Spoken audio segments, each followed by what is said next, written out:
boa tarde. Em meio ao desgaste internacional por sua política ambiental, o presidente Bolsonaro participou da cúpula de líderes sobre o clima. Bolsonaro prometeu eliminar o desmatamento ilegal até 2030 e neutralizar emissões de carbono até 2050, 10 anos antes da meta anterior. Ambientalistas aprovaram as metas, mas dizem que elas são contraditórias com as ações do governo. Bolsonaro pediu ainda o que chamou de justa remuneração por serviços ambientais prestados pelo país. A embaixada da Noruega reagiu e disse que o Fundo da Amazônia foi suspenso pelo Brasil em decisão unilateral. Depois do discurso de Bolsonaro, o ministro Ricardo Salles admitiu que o Ministério do Meio Ambiente não sabe quanto terá para a fiscalização das florestas, mas prometeu que o governo vai dobrar o valor. E ainda, 2020 foi o ano mais quente já registrado na Europa. O presidente dos Estados Unidos, Joe Biden, afirma que essa é a década decisiva para combater as mudanças climáticas. A Índia bate novo recorde e se torna o país com o maior registro de casos de Covid em um dia. Aqui no Brasil, 3 capitais não têm vacina para aplicar a segunda dose. Na região metropolitana de Natal, houve fila e muita confusão. E a ação da polícia de São Paulo contra traficantes que vendiam drogas por aplicativo, você vê agora no Jornal Hoje.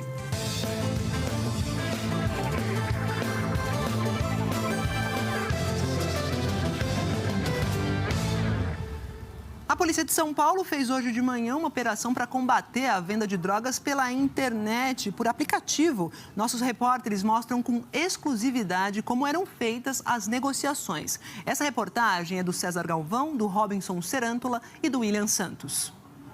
40 policiais civis se organizaram de madrugada para cumprir 12 mandados de busca e apreensão e 3 de prisão. Assim que amanheceu, este rapaz foi preso em flagrante por tráfico de drogas. Na casa de outro rapaz preso, a polícia encontrou skunk e haxixe. Também tinham dinheiro e instrumentos para separar e embalar drogas. A presença de drogas e até de uma arma esportiva surpreendeu o dono da casa, um executivo. O pai sabia que ele era usuário, mas não sabia que do usuário passou para tráfico. Então eles ficaram muito chocados, E na revista a gente começava a localizar as drogas, começava a localizar os apetrechos, estava tudo no quarto dele, e ficaram chocados, né?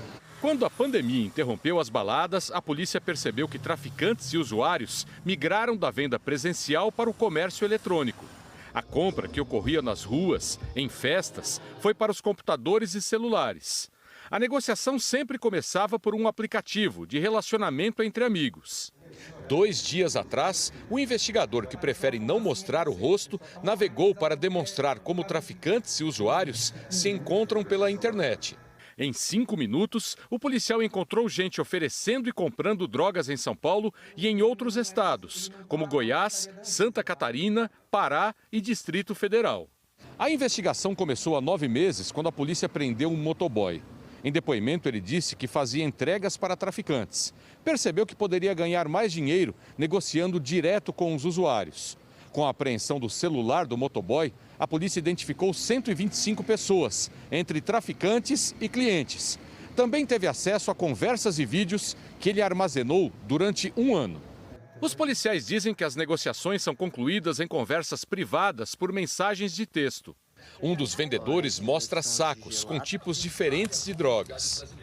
Outro dispara um vídeo feito na cozinha de casa para dizer que vende óleo de maconha importado. Sem mostrar o rosto em nenhum momento, os traficantes apresentam os tipos de drogas que têm para vender. Segundo a polícia, todas são caras: haxixe, skunk, ice e shatter, conhecido entre os usuários como meleca. Aí você manda uma de meleca e uma de ice. Aí amanhã eu pego mais 9 de meleca. Demorou? Um dos vendedores dá uma pista. O fornecedor dele é de Campinas, interior de São Paulo. Mano, eu vou mandar buscar uns bagulho lá em Campinas, então, pra amanhã também, tio. Tá ligado? Uns marrom, mano, mas é certeza, tá ligado? A conversa que estava no telefone deixa claro que a procura por drogas é grande. Ele falou que chega hoje, mas na real ele quer soltar só amanhã, pra ficar suave a logística, tá ligado? Pra não ter atraso, nem os caras em cima dele direto. Ele falou que vai chegar hoje à tarde, vai separar e amanhã vai soltar.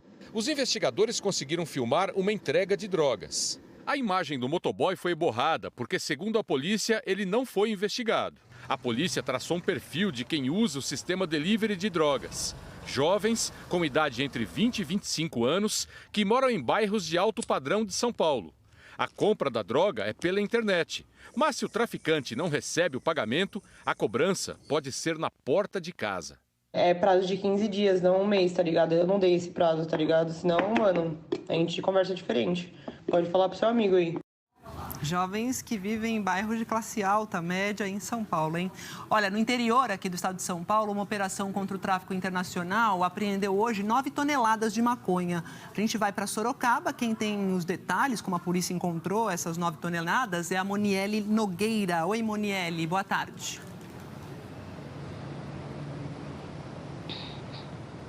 Oi, Maju, boa tarde para você, boa tarde também para todo mundo que está acompanhando a gente. Toda esta apreensão ocorreu na cidade de Mojimirim durante o cumprimento de um mandado de prisão. Os policiais chegaram em um sítio, encontraram uma carreta que estava carregada com sacos de farelo de soja. No meio estavam as 9 toneladas de maconha. Segundo as investigações, toda esta droga seria trazida para o aeroporto de Sorocaba. De avião, a droga seria levada para as cidades do Nordeste, de onde seria vendida para cidades, para outros países. Segundo as investigações, outras pessoas estão envolvidas. Inclusive, neste sítio, outros 4 homens suspeitos foram presos em flagrante. Um homem foi preso em São Paulo, suspeito de ser o responsável pela logística e transporte da droga. No apartamento dele foram encontrados relógios e também dinheiro vivo. Veículos usados para o transporte da droga também foram apreendidos. As investigações apuram ainda a participação de uma empresa de táxi aéreo aqui de Sorocaba na distribuição desta droga. Agora, a polícia pretende identificar de onde a droga vinha e quem são os compradores. No total, 6 pessoas foram presas na operação de hoje. Maju. Valeu, Moniele. E o número de policiais mortos em serviço ou de folga cresceu no ano passado aqui no Brasil. Já o número de pessoas mortas em confrontos com a polícia teve uma pequena queda. Esses dados que foram divulgados hoje são do Monitor da Violência. E esse levantamento exclusivo foi feito pelo G1 em parceria com o Núcleo de Estudos da Violência da USP e o Fórum Brasileiro de Segurança Pública. O policial militar Francis Avante, de 34 anos, estava de folga e saiu de casa para levar a moto ao mecânico, na zona leste de São Paulo, quando foi abordado por bandidos. Francis foi executado com um tiro na nuca. Ele levantou as mãos, se rendeu, pediu pelo amor de Deus, né? Acharam a arma dele. No momento este que falaram é polícia, aí o de trás deu um tiro na nuca dele. Em 2020, 198 policiais foram assassinados no Brasil. O número de vítimas é 10% maior do que o de 2019. E esse crescimento interrompe uma sequência de queda nos 3 anos anteriores. O Piauí foi o estado com a maior taxa de policiais mortos, seguido do Rio de Janeiro, Mato Grosso do Sul e Pará, Amazonas, Pernambuco e Rondônia. O estado de Goiás se recusou a passar os dados pela Lei de Acesso à Informação. Samira Bueno, diretora executiva do Fórum Brasileiro de Segurança Pública, diz que a análise desse aumento de mortes de policiais deve levar em conta a flexibilização da posse de arma. Quando a gente tem medidas que flexibilizam o controle de armas, como os mais de 30 atos normativos e decretos presidenciais que foram sancionados desde o início do ano passado pelo presidente Bolsonaro, a gente tem mais armas em circulação. Hoje ele está mais exposto à violência letal porque muitas vezes esse agressor está em posse de uma arma de fogo. No ano passado, 5.660 pessoas foram assassinadas pela polícia no Brasil. Isso dá uma média de 15 por dia. E houve aumento nessas mortes em 17 estados, se a gente comparar 2019 com 2020. Em Mato Grosso, por exemplo, de 82,5%. Em Pernambuco, de 57,5%. Isso no ano de pandemia, com menos gente circulando nas ruas e quando os crimes contra o patrimônio, como roubo, por exemplo, caíram. Amapá, Sergipe, Bahia, Rio de Janeiro e Pará foram os estados com a maior taxa de letalidade por 100 mil habitantes. No Rio, houve uma queda expressiva de mortes provocadas pela polícia, 575 a menos comparando 2020 com 2019. Isso ajuda a explicar por que a média nacional registrou uma queda de 3% na letalidade policial. O número continua muito alto e, na verdade, essa pequena redução que a gente teve em 2020 se deve unicamente ao fato de que o Rio de Janeiro teve uma redução muito expressiva da letalidade policial em função da decisão do STF de limitar e restringir as operações policiais nas comunidades por conta da pandemia de Covid-19. Em números absolutos, Rio de Janeiro, Bahia e São Paulo somaram mais da metade das mortes por intervenção policial no país no ano passado. E nesse ano, reduzir o número desses crimes continua sendo um dos desafios na área da segurança pública. Tiago de Souza morreu na terça-feira, depois de ficar 12 dias internado. Ele foi baleado pelo policial militar Denis Augusto Soares. O pai de Tiago disse que o filho sofria de problemas mentais e que tinha ido ao mercado comprar pão e leite. Se meu filho fosse assaltante, entendeu? Ele ia prender meu filho e se ele tivesse baleado, eu não iria falar nada, entendeu? Ele reagiu. Ele reagiu o quê? Se ele foi abraçado e alvejado a queima-roupa.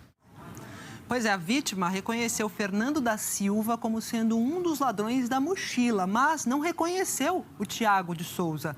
A Secretaria de Segurança Pública de São Paulo diz que todas as circunstâncias relacionadas aos fatos são investigadas e que o policial Denis Augusto Soares foi afastado das ruas. Em relação a não divulgar os dados, a Secretaria de Segurança Pública de Goiás disse que os dados são sigilosos e informados apenas para os órgãos públicos. A Polícia Militar do Amapá declarou que os casos de morte por intervenção policial ocorrem quando os infratores ameaçam a vida dos PMs ou de outras pessoas.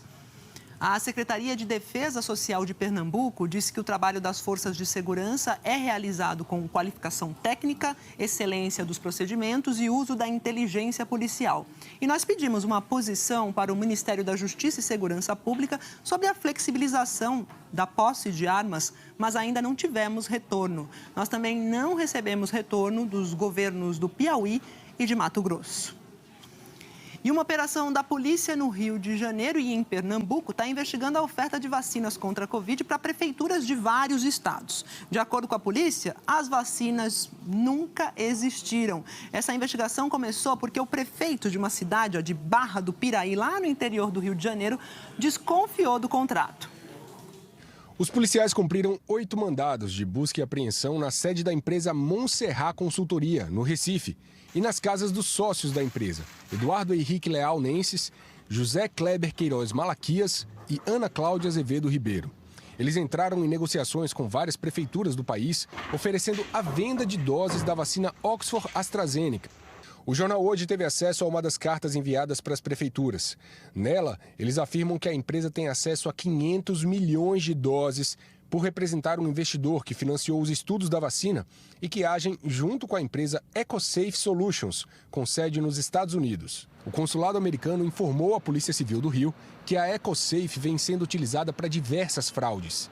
Cada dose seria vendida a $7,90, cerca de R$ 44. E os golpistas exigiam pagamento adiantado. A investigação verificou que essas doses nunca seriam entregues, conforme negado pelo próprio laboratório. O próprio laboratório afirmou que não tem condições de entregar as doses no momento para entes subnacionais, estados, municípios ou para entes privados. Tá? Além disso, o próprio consulado já confirmou às agências de inteligência que essa empresa dos Estados Unidos, EcoSafe Solutions, ela tem sido utilizada para fraudes. A ação ela deve ser imediata para evitar prejuízos e evitar a remessa de valores para o exterior, que torna muito mais difícil a repatriação. No Rio, a Prefeitura de Duque de Caxias chegou a assinar um contrato de intenção de compra de 1 milhão de doses, mas a negociação não foi finalizada. A Prefeitura de Porto Velho negociou há mais de um mês a aquisição de 400 mil doses. Em uma rede social, o prefeito Hildon Chaves, do PSDB, disse que a carta de crédito para pagamento da vacina já havia sido emitida e estaria no banco, e que a empresa já teria separado os lotes. Mas hoje, o prefeito disse que o pagamento só seria finalizado com a entrega das doses e que ele quer prestar depoimento. A Prefeitura de Barra do Piraí, no sul do estado do Rio, também recebeu uma oferta, mas desconfiou dos termos do contrato e levou o caso para a polícia. Só nessas 3 cidades, os valores dos contratos somados chegavam a 70 milhões de reais. Segundo os investigadores, pelo menos 20 municípios abriram negociações com as empresas para a compra das vacinas. Na decisão que autorizou as buscas de hoje, a Justiça destacou de que há indícios fortes que municípios efetivaram ou estão em vias de efetivar a contratação das falsas vacinas, mas não identificou quais. A operação policial precisou ser antecipada para evitar que as negociações fossem concluídas e que provas fossem destruídas. Vamos lá, a gente procurou as empresas Montserrat Consultoria e a EcoSafe Solutions. Até agora, não tivemos resposta. Tentamos falar também com 2 sócios da Montserrat, o Eduardo Henrique Leanal Nenses e o José Kleber Queiroz Malaquinas, mas as ligações não foram atendidas.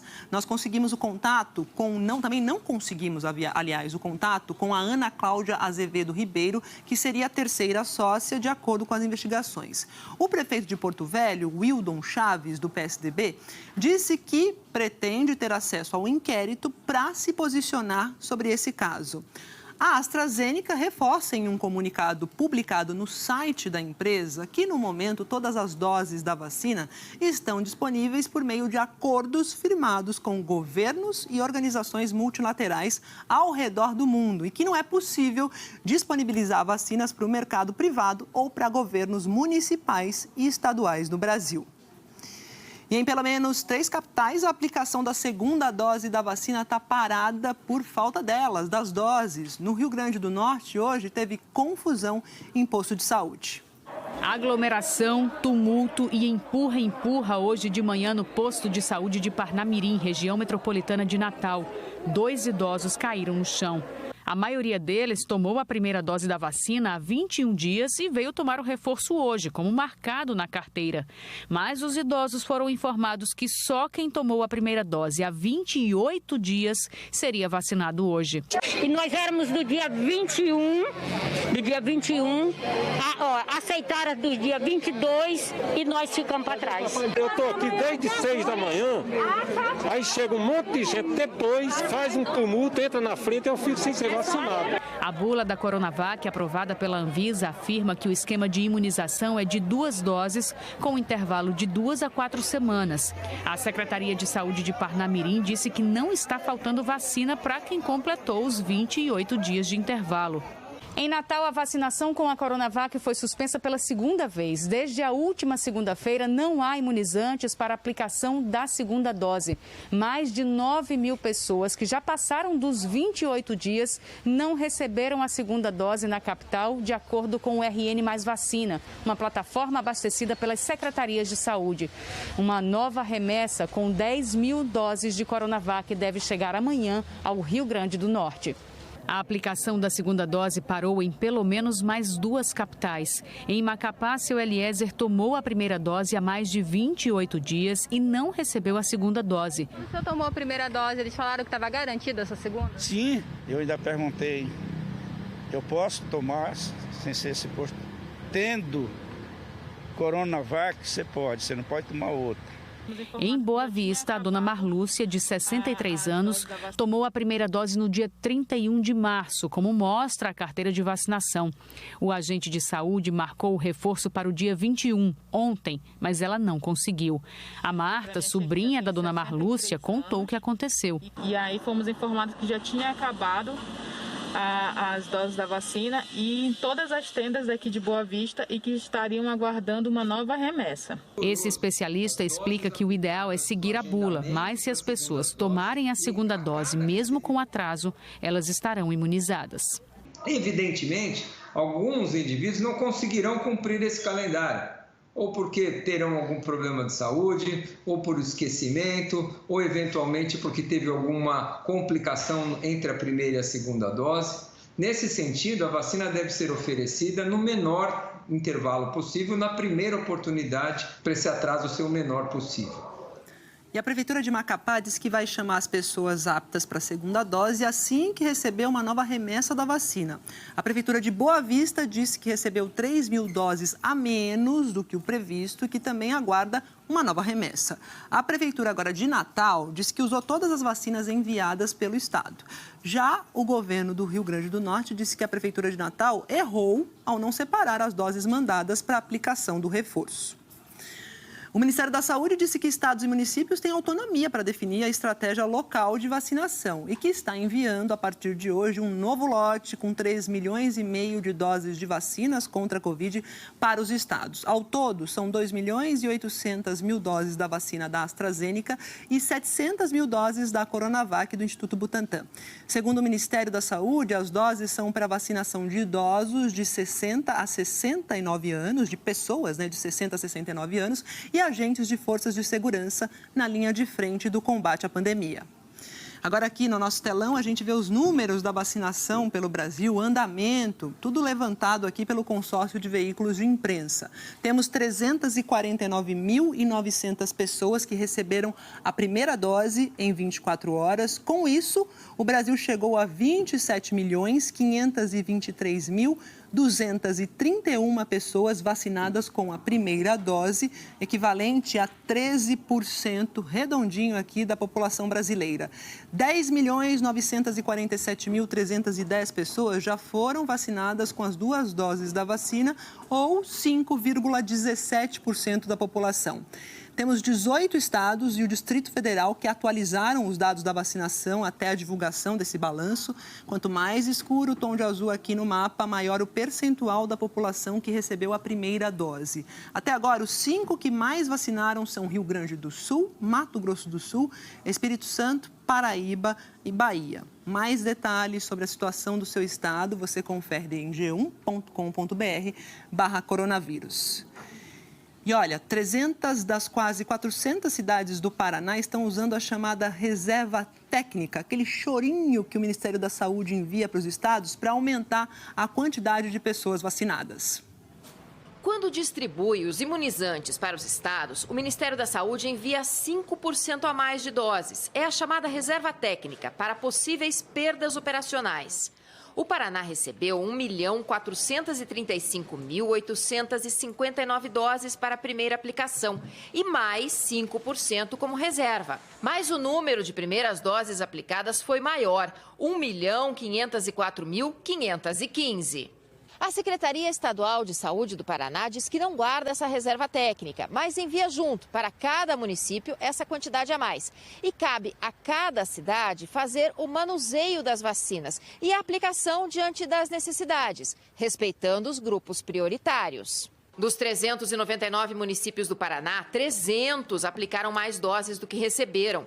Esta reserva não pode ser usada fora dos grupos que estão sendo vacinados, mas o uso dela faz com que a fila ande mais rápido. No caso, como não temos a perda, a gente avança um pouquinho mais nos grupos prioritários. Pinhais, na região de Curitiba, recebeu 11.787 doses para a primeira etapa de imunização, mas aplicou 12.140, 3% a mais.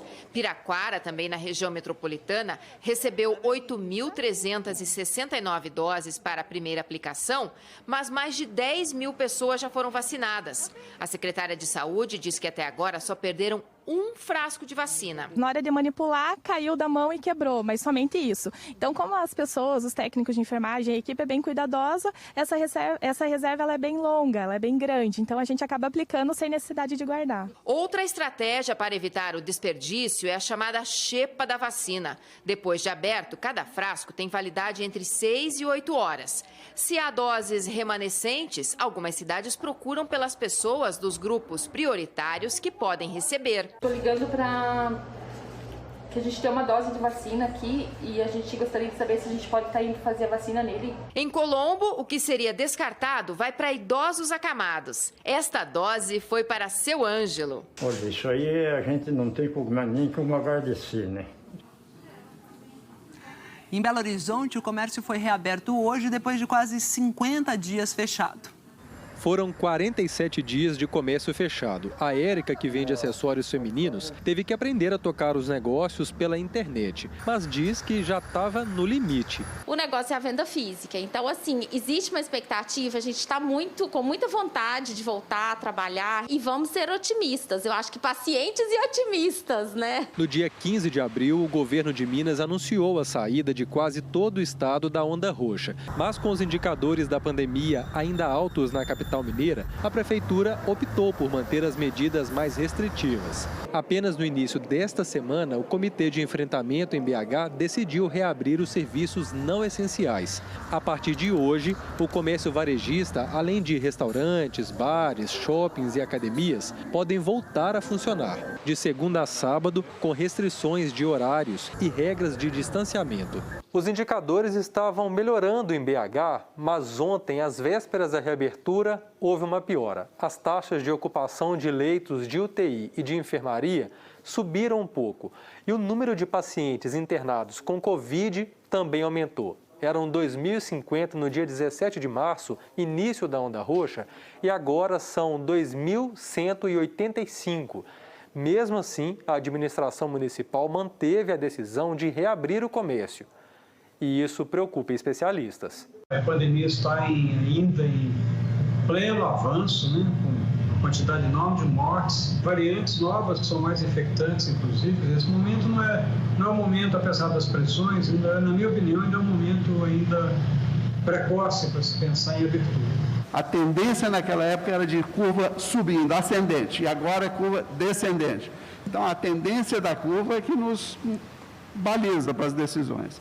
Então, é a tendência dos números que nos leva a tomar a decisão, não há incoerência alguma. Para tentar frear a contaminação, o comércio de BH vai continuar fechado aos domingos. A prefeitura também anunciou que vai reforçar o transporte na capital com 8 novas linhas de ônibus. E para dar um fôlego aos comerciantes, os impostos municipais vão poder ser parcelados em até 6 vezes. A Rosilene chegou cedo para limpar as vitrines e está animada com o recomeço. Então agora vamos torcer para que não feche mais, né? Para que as coisas funcionem. Ainda mais agora que vem Dia das Mães também, para ver se a gente consegue recuperar.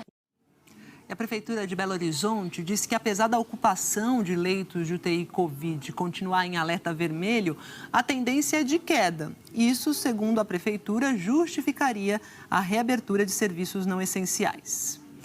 E no Rio de Janeiro, um pessoal que acredita no lema "se tem gente com fome, tem que dar de comer", entregou hoje doações para quem está precisando. A espera em Saracuruna, Duque de Caxias, na Baixada Fluminense, é para matar a fome. Hoje, o Centro Cultural Chocobim é o endereço da solidariedade. Aqui estão reunidas as doações da campanha "Se tem gente com fome, dá de comer". Tem gente com fome, dá de comer. Organizada pela Coalizão Negra por Direitos, com a parceria de várias entidades sociais. São cestas com alimentos orgânicos doados por produtores locais, além de um cartão com R$ 142. Essa ajuda vai fazer a diferença para 100 famílias daqui. Representa muita coisa para a gente que não tem condições. Eu sou mãe solteira, tenho 3 filhos e um filho especial. Então hoje isso aqui é o sustento que eu estou levando para os meus filhos. Em Salvador, a doação foi distribuída no Centro Cultural Ileaê. Em São Paulo, na favela Heliópolis. Está faltando tudo está um custo muito alto e desempregado como que faz, né? A campanha nacional já atendeu a 30 mil famílias no Brasil inteiro. A meta é chegar a 200 mil. A organização recebe doações em dinheiro, alimento ou material de higiene. Até agora foram arrecadados quase 9,5 milhões de reais. A campanha mapeou as famílias que enfrentam a fome e a miséria no Brasil inteiro e descobriu que uma grande parte delas é chefiada por mulheres negras, que sustentam sozinhas filhos e netos. Agora, o que é comum a todas as famílias cadastradas é a perda do emprego e da renda durante a pandemia. Aqui nessa casa de 2 cômodos vivem 5 pessoas, pai e mãe desempregados e 3 filhos. Só eles sabem o valor dessas doações. Não tem nem palavras assim para dizer o quanto importante ela é para a gente, o quanto é a nossa gratidão, porque nesse momento a gente não sabia onde procurar assistência. Hoje, o que você teria para o almoço, por exemplo? Bem básico mesmo. É o quê? Arroz, feijão. A Dona Maria Chocolate é uma das pessoas que lutam para matar a fome de muitos e sofre de não conseguir ajudar todos que precisam. Todos os dias é 10, 5 que aparece, faz meu cadastro. Eu não tenho como fazer cadastro, eu fazer o cadastro, eu estou alimentando neles a esperança, eu não tenho isso. Eu faço um apelo, porque quem já passou fome sabe o que é sentir fome, sabe o que é dormir com fome. E é muito triste ver uma criança, um idoso com fome. Não pode acontecer isso. Vamos ajudar a Dona Maria Chocolate a continuar esse trabalho. Então, se tem gente com fome, dá de comer. Na página do JH na internet, você encontra os caminhos para fazer isso, para doar, para ajudar o seu estado. Agora a gente vê a evolução da pandemia aqui no país. 3.157 pessoas morreram de Covid em 24 horas, segundo os dados divulgados no boletim de 8 da noite de ontem pelo consórcio de veículos de imprensa. Passamos aí dos 380 mil mortos. Agora são 381.687 pessoas que perderam a vida para a doença. Em 24 horas, 71.231 casos foram confirmados e desde o começo da pandemia o Brasil já soma aqui 14.122.116 infectados. A média de novos casos por dia é praticamente a mesma de 2 semanas atrás, são 63.507. E a média de mortes, calculada com base nos últimos 7 dias, também quase não teve variação. 2.787 óbitos por dia, em média, uma queda de 1%. Foi mais um dia em que as médias de morte e de casos mostraram estabilidade, mas não significa de jeito algum tranquilidade, porque esse patamar ainda é muito alto, é só olhar aqui a nossa curva. Agora, a situação dos estados, aqui no mapa, Roraima não informou os dados e por isso aparece aqui na cor cinza. Em vermelho estão destacados os 4 estados que tiveram alta na média móvel de mortes. Os maiores aumentos ficaram lá no Pará, 60%, e Acre, com 34%. Em amarelo, que indica estabilidade, são 13 estados e o Distrito Federal. E em azul, com queda na média móvel de mortes, temos 8 estados. As maiores reduções foram em Mato Grosso, 32%, e no Paraná, com 30%. Vamos para a Índia. A Índia está grave. Superou hoje os números dos Estados Unidos e se tornou o país com maior registro de casos de Covid em 24 horas. Foram quase 315 mil infectados, mais de 2.000 mortes. Brasileiros que moram na Índia e profissionais da área de saúde vão contar para você agora como está a situação no país. Olha a situação de quem chega nesse hospital na cidade de Ahmedabad, no oeste da Índia. Várias regiões vivem um colapso, falta de oxigênio, famílias agoniadas tentando se virar, caos no atendimento.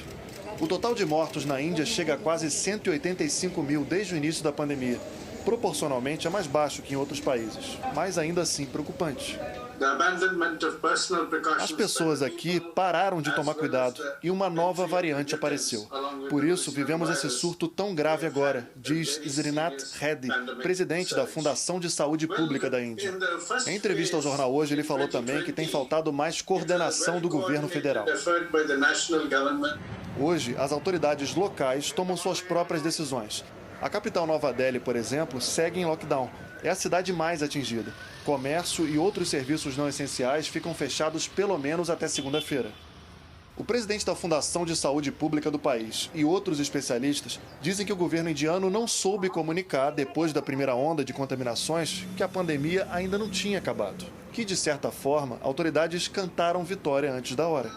É o que esse brasileiro que vive na Índia também sente. Acho que queimaram a largada. Passaram um pouco o ponto, um relaxamento, e hoje o país sofre as consequências desse relaxamento. O Guilherme mora numa cidade pertinho de Nova Delhi, onde as autoridades decretaram lockdown hoje, pouco antes dessa nossa conversa. No meu condomínio, por exemplo, são aproximadamente 600 apartamentos e as contagens atuais estão em torno de 40 apartamentos contaminados com Covid. E isso, assim, um boom que aconteceu nos últimos 15 dias. A gente mantinha uma média de 5 apartamentos contaminados e nos últimos 15 dias aumentou de 5 para 40. Esse outro brasileiro, o Tadani, mora na cidade de Pune, no oeste da Índia. Ele e muitos moradores enfrentaram o lockdown que durou meses, viram a vida voltar ao normal, já se vacinaram, mas agora estão tendo que encarar de novo o confinamento. Nesses dias, a cidade onde eu moro, em Pune, no estado de Maharashtra, a gente está novamente em lockdown completo. Inclusive os supermercados não estão abertos o dia inteiro, apenas pela parte da manhã, as ruas estão vazias, mas as indústrias todas estão funcionando. comércio e serviços não estão funcionando. Essa nova onda de contaminações na Índia fez as autoridades aqui do Reino Unido, por exemplo, se mexerem. Voos entre os dois países vão ficar bem mais restritos. As medidas passam a valer a partir de amanhã, quando a Índia entra na lista vermelha do governo britânico, a mesma em que o Brasil já está. Hoje, o maior aeroporto aqui de Londres se recusou a permitir voos extras vindos da Índia. Esgotados, profissionais da saúde indianos, como essa médica de Mumbai, sentam e choram. O apelo dela se espalhou pelo país. Eu nunca vivi nada assim. A gente está desamparado. Nós nunca vivemos, né? E ainda hoje, a seguir, o presidente Bolsonaro participa da cúpula de líderes sobre o clima e promete eliminar o desmatamento ilegal e neutralizar emissões de carbono. Ambientalistas dizem que a expectativa é uma, a realidade é outra, que as metas são contraditórias com as ações do governo. 2020 foi o ano mais quente já registrado na Europa. E o presidente Joe Biden afirma que essa é a década decisiva para combater as mudanças climáticas. Até já.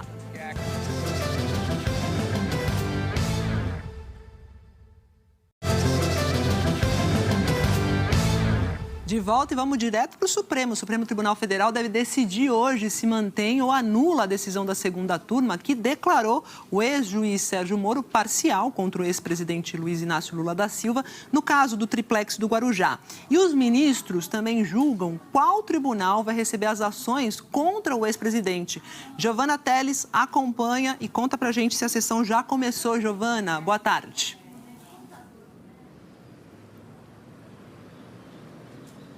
Boa tarde, Maju. Boa tarde para todo mundo. A sessão deve começar daqui a pouco. Primeiro, os ministros vão analisar para onde devem ir os processos contra o ex-presidente Lula. Se ficam aqui na Justiça Federal em Brasília, como já tinha determinado o ministro Edson Fachin, ou se vão para a Justiça Federal em São Paulo, como propôs o ministro Alexandre de Moraes. Depois, o julgamento vai ser sobre 14 recursos da defesa de Lula. Os ministros vão decidir se eles ainda precisam ser julgados após a anulação dos processos no Paraná.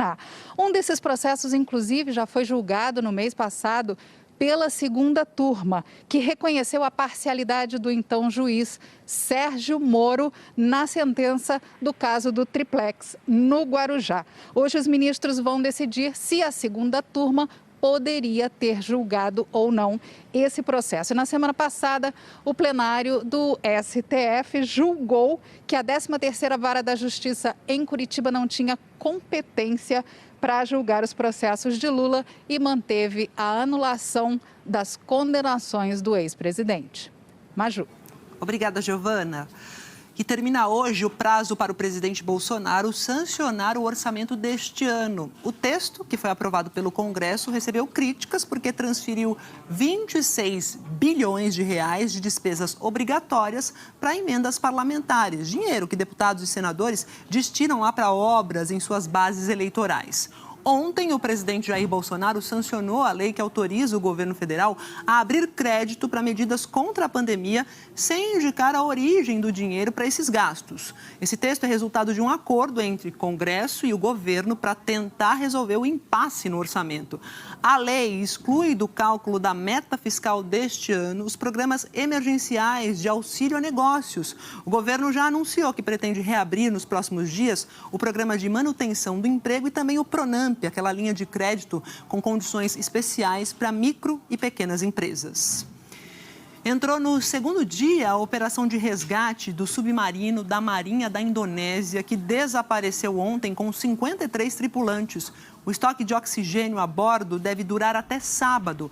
As equipes de resgate trabalham perto da ilha de Bali, onde o submarino foi visto pela última vez durante um treinamento com torpedos.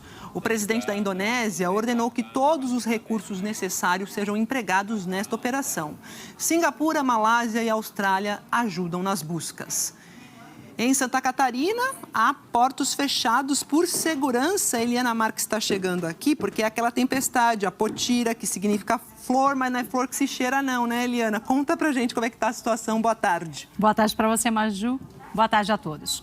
Olha, a tempestade Potira está no oceano, onde os ventos estão fortes e o mar agitado. Os portos de Itajaí e Navegantes estão fechados desde ontem para segurança da navegação. Tem risco de ressaca entre Rio Grande do Sul e até Espírito Santo até sábado, com ondas de até 3,5 metros. Já teve ondas no Rio de Janeiro de 5 metros de altura em alto mar. Ainda tem previsão de chuva entre o Rio e o litoral de Santa Catarina, com bastante chuva no Rio e menos chuva lá em Santa Catarina. E nessa grande área em amarela aqui, aí tempo firme. Em Curitiba, máxima de 19 graus, enquanto em Porto Alegre, 28. Aqui em São Paulo, sensação de frio. No Rio de Janeiro, máxima de 27 graus. Em Fortaleza, 32, em Boa Vista, 34 e em Cuiabá, 36 graus, Maju. 36 em Cuiabá. A chuva continua entre norte e nordeste? Continua sim, Maju. Inclusive, olha, os maiores volumes de chuva hoje estão previstos para Macapá, Belém, Manaus, também São Luís e Teresina e Natal, que não está aqui. Salvador, com previsão de muita chuva também hoje. Aliás, pelo excesso de umidade, o dia começou irreconhecível. Vejam um nevoeiro que cobriu Salvador. O Recôncavo Baiano tem alto risco de deslizamento. Também choveu no Agreste e Sertão de Sergipe, onde está em emergência por causa da seca. Um morador ali se assustou com um raio e agora Garanhuns, Pernambuco. A forte enxurrada de ontem arrastou uma mulher e hoje os bombeiros encontraram o corpo dela, infelizmente. Tem bastante chuva ainda entre norte e nordeste, zona de convergência e cavado atuando juntos aumentam as instabilidades e onde não chove é essa alta pressão aqui que tem ar seco e mais frio que está dominando. A chuvarada continua até domingo, principalmente em Salvador, Belém e Manaus. Domingo também vai ter frente fria no sul do país. Ela chega até Santa Catarina, vai espalhar chuva por quase toda a região. E na segunda-feira, essa frente fria avança. Vem aqui para São Paulo. Atrás dela já vai chegar um ar polar, que vai esfriar a região sul, Mato Grosso do Sul e até o sul da Amazônia, onde a chuva vai aumentar na segunda. Em São Paulo, Rio de Janeiro e Belo Horizonte também vai esfriar a partir da segunda-feira. Ou seja, os últimos dias do mês serão marcados, olha, gente, pela primeira onda de frio desse ano, Maju. A Eliana até separou aí o pessoal da arte, letras garrafais, para a gente se preparar, né, Eliana? Exatamente. Então, os últimos dias de abril serão gelados em boa parte do país. Gelados. Falaremos sobre isso. Com Obrigada, certeza. Eliana. Até amanhã. E domingo é dia do prêmio mais importante da indústria do cinema. E muitos dos indicados ao Oscar 2021, na categoria Melhor Filme, refletem e discutem grandes conflitos de hoje. Vamos ver na reportagem do correspondente Ismar Madeira. Grave bem esta imagem. Ela representa uma época.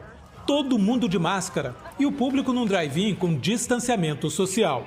O ano foi diferente para a indústria do cinema também, com menos lançamentos. 8 deles foram indicados ao prêmio de melhor filme. Judas e o Messias Negro conta a história do ativista Fred Hampton, do Partido Panteras Negras, em 1969. Aborda o racismo e o sistema policial americano. Assuntos tratados também em O Sete de Chicago. E há ainda outras produções baseadas em histórias reais. Mank levanta questões éticas. Minari, Em Busca da Felicidade, é uma obra semi-autobiográfica do diretor Lee Isaac Chung. É sobre uma família coreana imigrante nos Estados Unidos nos anos 1980. Lee diz que o maior desafio dos personagens é dentro de casa. Viver junto, almejar as mesmas coisas e aprender como amar um ao outro. São desafios que milhões de famílias vêm enfrentando na vida real, com isolamento por causa da pandemia. A busca de uma conexão, de se enxergar melhor. No último ano, o cinema encontrou o público muito mais no sofá de casa do que nas salas de projeção. As indicações ao Oscar são um convite à reflexão. A ligação com o momento atual seria de que estamos vivendo, em função da pandemia, essas privações todas, e que são perdas que estamos todos tendo, e o filme mostrando, ajudando, quem sabe, a elaborar isto. O psiquiatra e psicanalista Sérgio Teles é um estudioso de cinema e psicologia e diz que em momentos como este é importante encarar a realidade. Em primeiro lugar, não vamos negar problemas. Segundo lugar, o que vamos fazer com os problemas? Os filmes deste ano podem ajudar neste exercício mental. Como é ver o mundo pelos olhos de um homem perdendo a lucidez?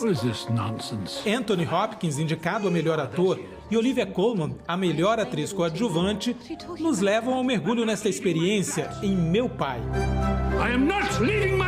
Imagine o sofrimento do baterista que perde a audição em O Som do Silêncio. Riz Ahmed concorre a melhor ator e Paul Raci a melhor coadjuvante. Atuações precisas dão vida a personagens complexos. Carey Mulligan concorre ao prêmio de melhor atriz com Bela Vingança. Uma trama de humor ácido que aborda abuso e sexismo. E Frances McDormand, também indicada a melhor atriz, interpreta uma nômade moderna em Nomadland. Em busca de emprego, ela passa a viver numa van. Embarca numa viagem pelo oeste americano. E lembra daquelas imagens do drive-in? São da pré-estreia de Nomadland. Não dá para esquecer que estamos numa pandemia, mas o cinema está aí para mostrar que a vida segue, com responsabilidade e coragem. A arte está mostrando grandes problemas, está apontando saídas, mas também está te dando uma grande satisfação estética, porque aquilo está sendo feito de uma forma estética. Não vai deixar as pessoas mais deprimidas, vai deixar as pessoas mais fortes para lutar contra a depressão.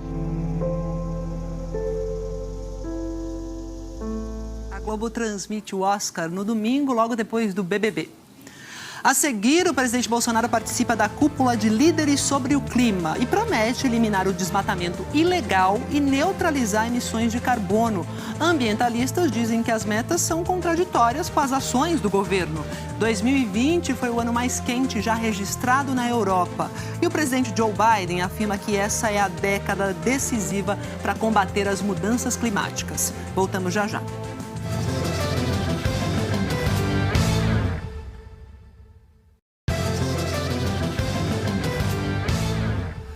Grandes nomes do movimento negro nos Estados Unidos vão falar daqui a pouco no funeral do Daunte Wright, o jovem negro de 20 anos que foi morto por uma policial na cidade de Minneapolis no começo desse mês. Vamos para Nova York agora, chamar o Thiago Eltz, que vai falar sobre essa pressão, esse funeral, bem na semana que a gente teve aí, né, o julgamento de Derek Chauvin, condenado por ter matado George Floyd. É isso, Thiago, boa tarde.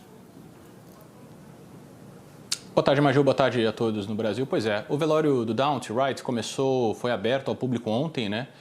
E já teve a presença de diversas lideranças negras e dos direitos civis, já passaram por lá. E a cerimônia de sepultamento propriamente dita está começando agora. Ele está sendo velado em uma igreja de Minneapolis, a cidade que enfrenta muitas tensões e emoções por causa de crimes e questões raciais, né? Foi em Minneapolis que 11 meses atrás o George Floyd foi morto. E foi lá que 2 dias atrás a gente viu um júri condenar o ex-policial branco Derek Chauvin pelo assassinato. Ao final do julgamento, o Departamento de Justiça dos Estados Unidos então anunciou uma investigação federal sobre os procedimentos da polícia de Minneapolis para apurar se existe uma prática sistemática de abuso de força contra os negros. O Daunte foi morto durante o julgamento do Derek Chauvin. Ele foi parado, né, uma abordagem de trânsito normal, ele tentou fugir e aí uma policial atirou no peito dele. A polícia de Brooklyn Center, onde o caso aconteceu, disse que o tiro foi acidental, que ela queria usar o taser, a arma de choque, mas se confundiu e disparou a pistola. A policial que atirou, a Kim Potter, pediu demissão e está sendo acusada de negligência de ter assumido o risco consciente de causar a morte do Daunte. Maju. É isso, obrigada, Thiago, pelas informações. Falar de mudança climática, temperatura, 2020 foi o ano mais quente já registrado na Europa, segundo um relatório que foi divulgado pelo Serviço de Observação Climática Europeu. Os gases de efeito estufa também atingiram os níveis mais altos em 18 anos no continente. Leonardo Monteiro está lá em Portugal e tem as informações sobre esse relatório para a gente. Léo, boa tarde. Oi, Maju, boa tarde. A temperatura média registrada aqui na Europa ano passado ficou 0,4 graus Celsius acima das marcas dos 5 anos mais quentes, todos ocorridos na última década. O estudo do Serviço de Observação Climática Europeu mostrou que as temperaturas continuam numa trajetória de aquecimento e que na escala global, Maju, 2020 também é um dos 3 anos mais quentes no mundo, desde o início dos registros em 1981. E esse recorde tem sido quebrado consecutivamente nos últimos 6 anos. Maju, algumas regiões tiveram mudanças no padrão das próprias estações do ano, o que provocou até a deterioração da condição dos solos e do cultivo de vegetais. O relatório europeu também alerta que os gases de efeito estufa estão nos níveis mais altos dos últimos 18 anos, mesmo com as paralisações de alguns setores por causa da pandemia. Eu lembro que ontem o Parlamento Europeu e o Conselho de Líderes chegaram a um acordo para o que chamaram de lei climática. Até 2030, a meta é reduzir a emissão desses gases a 55% dos níveis da década de 90. E até 2050, a meta é atingir a neutralidade das emissões, ou seja, os países não poderão emitir mais gases na atmosfera do que são capazes de absorver com ações para compensar o planeta. Maju. É isso, Léo, obrigada. E hoje foi dia de muitos países, 40 países pelo menos, discutirem essas metas aí numa cúpula importante. Os Estados Unidos prometeram cortar as emissões de gases de efeito estufa pela metade em relação aos níveis de 2005 até o fim desta década, 2030. O presidente americano Joe Biden assumiu esse compromisso na abertura da cúpula de líderes sobre o clima, que começou hoje com a participação de 40 líderes. O presidente Bolsonaro também discursou e prometeu eliminar o desmatamento ilegal até 2030 e neutralizar emissões de carbono até 2050, 10 anos antes da meta anterior. A gente vai falar agora sobre esse encontro da cúpula com a correspondente Sandra Coutinho, porque os Estados Unidos reassumiram aí a liderança no combate às mudanças climáticas e esperam que outros países também tomem uma atitude depois aí de um vácuo deixado pelo presidente Donald Trump, uma competição do bem aí, para ver quem que dá mais, quem reduz mais as metas, né, Sandra? Boa tarde. Boa tarde, Maju. Boa tarde a todos. Exatamente, uma competição do bem. Logo na abertura, o presidente Joe Biden disse que essa é a década decisiva para evitar uma catástrofe climática e afirmou que não há uma contradição entre desenvolvimento econômico e sustentabilidade. Ao contrário, Biden disse que a transição para uma economia mais sustentável é uma enorme oportunidade para criar empregos bem remunerados e combater também as desigualdades sociais. O presidente anunciou que os Estados Unidos vão dobrar até 2024 a ajuda a países em desenvolvimento para financiar medidas de combate às mudanças climáticas.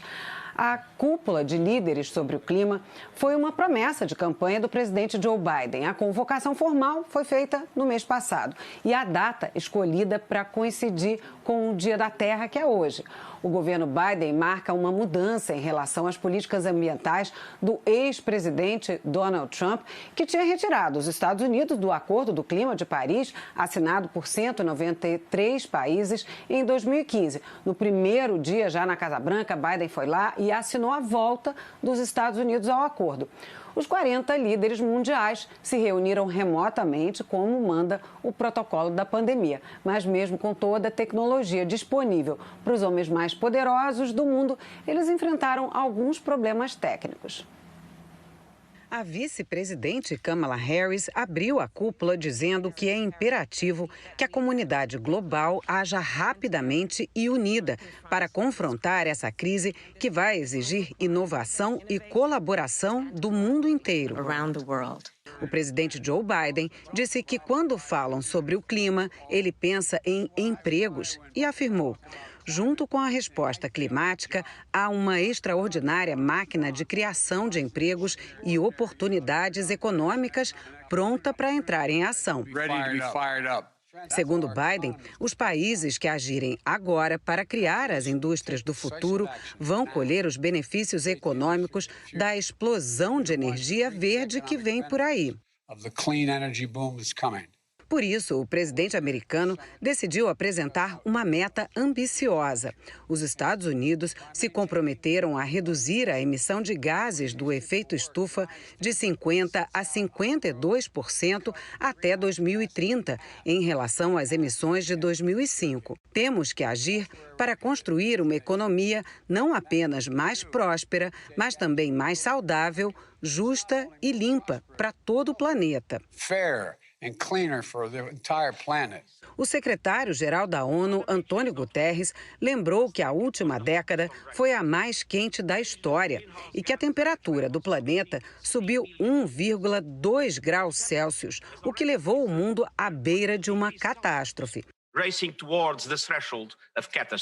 Para sair da beira do abismo, Guterres pediu ações concretas, como criar impostos sobre a emissão de gases poluentes e investimentos em fontes limpas de energia. Ramp up investments in renewable energy and green infrastructure.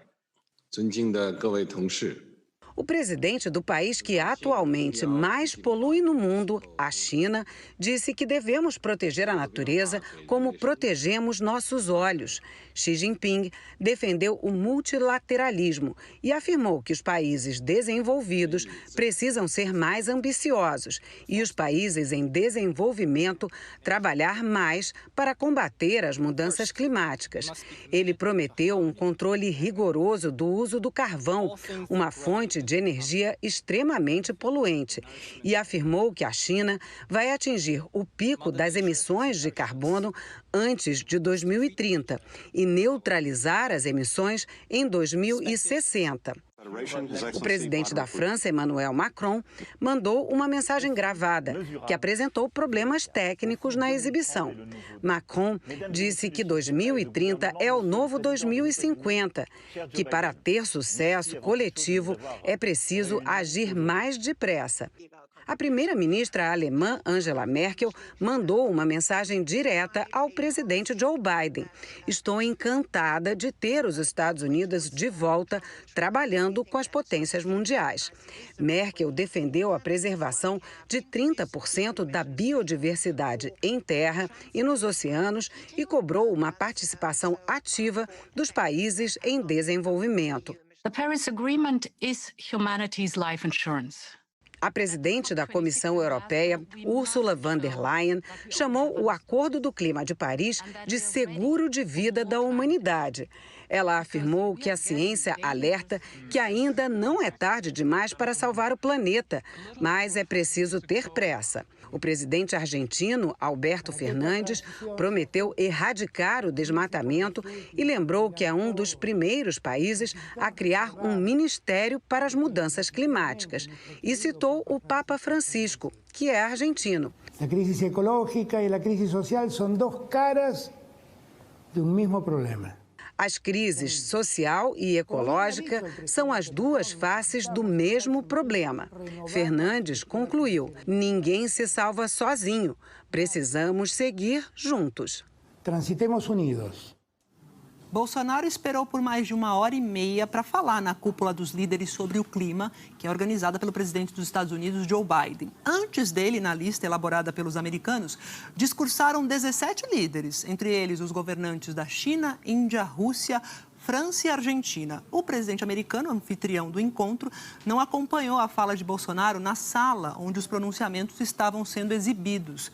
Joe Biden pediu licença antes da fala do presidente argentino, Alberto Fernandes, para participar de uma reunião com assessores já prevista na agenda dele e não voltou a tempo de assistir à participação do presidente brasileiro.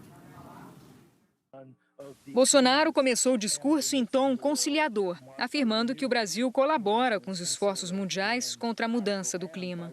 O presidente se comprometeu a acabar com a emissão de gases de efeito estufa até 2050, antecipando em 10 anos o que foi sinalizado no Acordo de Paris, em 2015. E prometeu antecipar a meta de redução de gases de efeito estufa e acabar com o desmatamento ilegal até 2030. E disse que determinou o fortalecimento da fiscalização. Coincidimos, senhor presidente, com o seu chamado ao estabelecimento de compromissos ambiciosos. Nesse sentido, determinei que nossa neutralidade climática seja alcançada até 2050, antecipando em 10 anos a sinalização anterior. Apesar das limitações orçamentárias do governo, determinei o fortalecimento dos órgãos ambientais, duplicando os recursos destinados às ações de fiscalização. Mas é preciso fazer mais. Sem mencionar valores, Bolsonaro pediu ajuda financeira internacional e disse que é preciso ter o que chamou de uma remuneração justa dos serviços ambientais prestados pelo Brasil. Diante da magnitude dos obstáculos, inclusive financeiros, é fundamental poder contar com a contribuição de países, empresas, entidades e pessoas dispostas a atuar de maneira imediata, real e construtiva na solução desses problemas. Os mercados de carbono são cruciais como fonte de recurso e investimentos para impulsionar a ação climática. Da mesma forma, é preciso haver justa remuneração pelos serviços ambientais prestados por nossos biomas ao planeta. Políticos e ambientalistas reagiram à fala do presidente.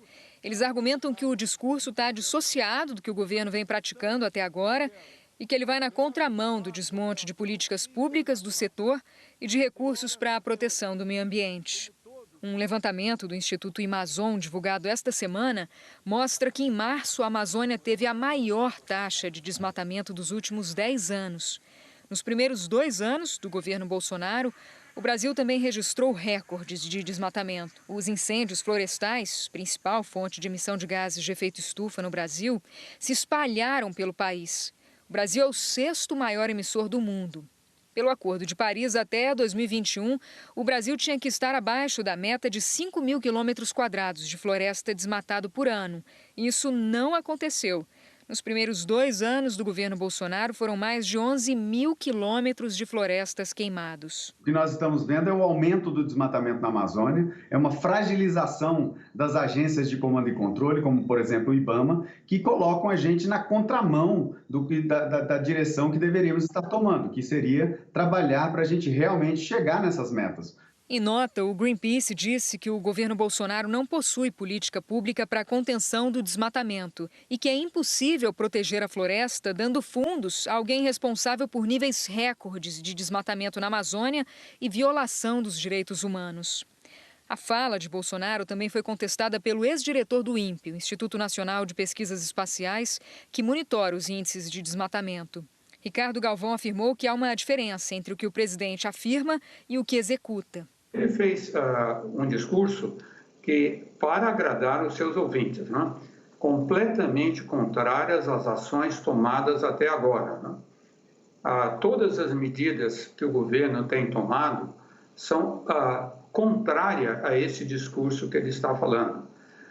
O governo tomou várias medidas para refrear o controle do desmatamento da Amazônia e queimadas depois e outros meio ambientes. Entre falar e fazer tem um mar no meio, né? Vamos ver o que ele vai fazer depois de tomar esse compromisso. Em nota, a coordenação do Observatório do Clima afirmou que o Brasil sai da cúpula dos líderes como entrou, desacreditado. Bolsonaro passou metade de sua fala pedindo ao mundo dinheiro por conquistas ambientais anteriores, que seu governo tenta destruir desde o dia da posse. O discurso de Bolsonaro ocorre na mesma semana em que mais de 400 servidores criticaram uma instrução normativa do Ministério do Meio Ambiente, que, na visão de fiscais e especialistas, vai paralisar a investigação das infrações ambientais. Além disso, ocorre no mês em que está prevista a saída dos militares da Operação de Proteção da Amazônia. Especialistas em meio ambiente reforçaram ainda que o presidente Jair Bolsonaro pede ajuda financeira internacional no momento de desmonte na área ambiental. O próprio Fundo Amazônia, criado em 2008 para financiar projetos de fiscalização e redução de desmatamento, está parado desde abril de 2019, quando o governo Bolsonaro extinguiu os colegiados que formavam a base do fundo. E quase 3 bilhões de reais em recursos foram congelados. O presidente da Comissão de Meio Ambiente do Senado Federal lembrou desse embaraço diplomático entre Brasil, Noruega e Alemanha, que repassam dinheiro ao fundo. Fala que precisa de dinheiro novo para poder fazer o combate às questões do desmatamento. e deixa de dizer que tem quase 3 bilhões do Fundo da Amazônia que só estão paralisados pela postura do governo. É realmente decepcionante. Em nota, a Embaixada da Noruega afirmou que aguarda com expectativa a manifestação desse compromisso por meio de resultados concretos. A estrutura de governança do Fundo Amazônia foi unilateralmente interrompida pelo governo brasileiro por decreto, em junho de 2019. Não há base legal para aprovar novos projetos pelo fundo, na ausência de uma estrutura com a qual todas as partes concordem. No final da manhã, numa coletiva de imprensa, o ministro do Meio Ambiente, Ricardo Salles, repetiu o compromisso feito por Bolsonaro de aumentar recursos para a proteção ambiental. Não disse como isso será feito e não soube dizer o montante que será gasto. O número preciso não é possível estabelecer agora, porque justamente nessa semana se está definindo o orçamento junto ao Congresso Nacional. Porém, o que é possível dizer é que o que houver de disponibilidade, o presidente vai dobrar o recurso. O ministro reforçou o pedido de recursos no valor de R$1 bilhão ao governo americano. Nós não estamos sequer pedindo os 20 bilhões de dólares. $1 bilhão para essa operação de comando e controle junto com incentivo econômico terão sim bastante condição de reduzir substancialmente o desmatamento ilegal naquela região em 12 meses. 29 representantes do setor de refrigeração e entidades de defesa do consumidor e do meio ambiente protocolaram um manifesto na Câmara dos Deputados para que os parlamentares ratifiquem, ou seja, confirmem com urgência, a chamada emenda de Kigali. Essa emenda é um compromisso para a redução de gases de efeito estufa, firmado lá em 2016, mas que ainda depende da confirmação do Congresso Nacional para entrar em vigor aqui no Brasil. O manifesto afirma que, ao ratificar o protocolo, a indústria brasileira poderá ter acesso a um fundo de $100 milhões para projetos de assistência técnica e financeira para se adaptar às novas tecnologias, ou seja, para produzir aparelhos de refrigeração que poluam menos. O projeto, aprovado em várias comissões da Câmara, já pode ser votado no plenário, mas está parado há mais de um ano. O presidente da Câmara, Arthur Lira, do Progressistas, disse que a inclusão do tema na pauta depende de decisão dos líderes da casa. Vamos voltar aqui para Nova York, falar com a Sandra Coutinho, saber como é que pegou esse discurso ou não pegou internacional do presidente Bolsonaro na cúpula de líderes sobre o clima. Sandra. Pois é, Major, acabou de sair uma repercussão do Departamento de Estado, que é quem está organizando essa cúpula do clima junto com o presidente Joe Biden. Uma fonte do Departamento de Estado disse que o tom de Bolsonaro foi construtivo e considerou positivo o compromisso do Brasil de atingir a neutralidade das emissões de gases que agravam o efeito estufa para 2050, 10 anos antes do que estava no compromisso assinado no Acordo do Clima de Paris. O secretário-geral das Nações Unidas, Antônio Guterres, também elogiou esse compromisso do Brasil de zerar as emissões de gases poluentes até 2050. Vamos dar uma olhadinha no que disse a imprensa internacional. A rede britânica, BBC, disse que o presidente Jair Bolsonaro amenizou o tom e prometeu acabar com o desmatamento ilegal. O site destacou o seguinte: Bolsonaro tem atraído muita atenção como presidente por suas políticas ambientais, especialmente na floresta amazônica, e por sua resistência às metas climáticas do país. Mas o dirigente brasileiro insiste que os órgãos ambientais se fortaleceram e defende o direito ao desenvolvimento no Brasil e em outros países. O espanhol El País publicou o seguinte: Bolsonaro se apresenta na cúpula do clima com promessas pouco confiáveis. O jornal ressalta que o presidente brasileiro espera conseguir uma ajuda de $10 bilhões para as suas ações na área ambiental e isso fica difícil. Qualquer apoio internacional fica mais difícil por causa dessa falta de confiabilidade, segundo o El País. O Washington Post também destacou a mudança de tom do presidente brasileiro. Bolsonaro, um aliado vocal do ex-presidente Donald Trump, que anteriormente ameaçou tirar o Brasil do Acordo de Paris, ofereceu um tom mais conciliador no evento do governo Biden. A cúpula do clima também não escapou de críticas. A ativista Greta Thunberg afirmou que as metas apresentadas pelos líderes mundiais não são suficientes para salvar o planeta. Ela disse o seguinte: não podemos ficar satisfeitos só porque isso é melhor do que nada. Em Washington, houve protestos contra essa cúpula do clima. Manifestantes do grupo ambientalista Extinction Rebellion despejaram estrume em frente à Casa Branca. Maju. É isso, obrigada, bom trabalho para você aí na cúpula e até mais, Sandra. O Jornal Hoje termina aqui, obrigada pela companhia e você acompanha outras notícias no Jornal Nacional para rever as reportagens. Vai lá ao Globoplay. Boa tarde, até amanhã.